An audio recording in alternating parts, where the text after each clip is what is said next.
ابلیس کا بوڑھا پڑپوتا۔ حضرت شاہ عبدالعزیز صاحب محدث مفسر دہلوی رحمۃ اللہ علیہ نے اپنی تفسیر فتح العزیز میں بہت سے واقعات صحابہ کرام اور محدثین سے جنات کے رسول اللہ صلی اللہ علیہ وآلہ وسلم کی خدمت میں حاضر ہو کر ایمان لانے کے نقل فرمائے ہیں۔ ان روایات میں ایک عجیب و غریب روایت جو ابلیس کے پڑپوتے کی ہے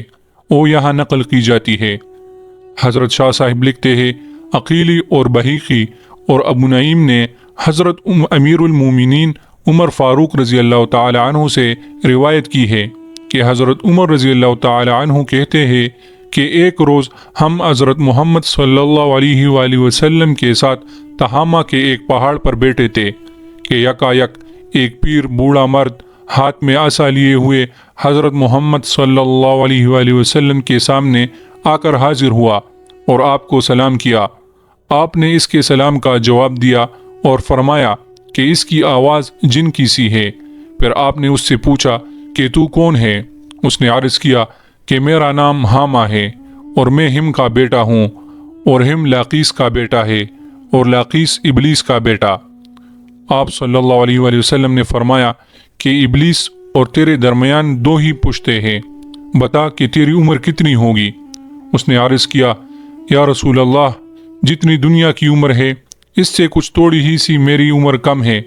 اس واسطے کہ جن دنوں میں قابیل نے حابیل کو مارا تھا اس وقت میں بچہ تھا، کئی برس کا، لیکن بات سمجھتا تھا اور پہاڑوں پر دوڑتا پھرتا تھا اور لوگوں کا گلا اور کانا چورا لاتا تھا اور لوگوں کے دلوں میں اپنے خواہش و قربا سے بدسلوکی کرنے کے وسوسے ڈالا کرتا تھا۔ حضرت محمد صلی اللہ علیہ وآلہ وسلم نے اس سے فرمایا کہ تیرے بڑھاپے کے عمل تو ایسے ہے اور جوانی اور بچپن کے کام ویسے، تو بہت برا شخص ہے۔ اس نے عرض کیا یا رسول اللہ، اب مجھ کو کچھ ملامت نہ کیجیے، اس واسطے میں اب توبہ کرنے آیا ہوں اور میں نے حضرت نوح علیہ السلام سے ملاقات کی ہے اور ان کی مسجد میں ان کی صحبت میں رہا ہوں۔ پہلے میں نے ان کے ہاتھ پر توبہ کی تھی اور 1 سال ان کے مسجد میں رہا ہوں، اور حضرت ہود اور حضرت یعقوب اور حضرت یوسف علیہ السلام کی صحبتوں میں رہا ہوں۔ حضرت موسیٰ علیہ السلام سے میں نے ملاقات کی ہے اور ان سے تورات سیکھی تھی اور ان کا سلام حضرت عیسیٰ علیہ السلام کو پہنچایا تھا، اور حضرت عیسیٰ علیہ السلام سے بھی ملاقات کی تھی۔ انہوں نے فرمایا تھا